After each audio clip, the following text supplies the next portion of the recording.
उन्हें प्रेरित करते हुए लेकर के मंच तक लाए।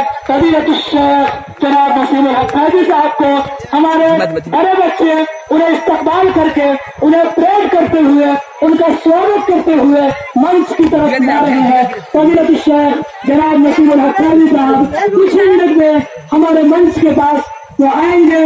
हमारे बच्चे उन्हें परेड करते हुए उनका स्वागत करते हुए लाए हैं। मेरे भाइयों, अब आप हजरात के सामने कुछ ही देर कुछ ही समय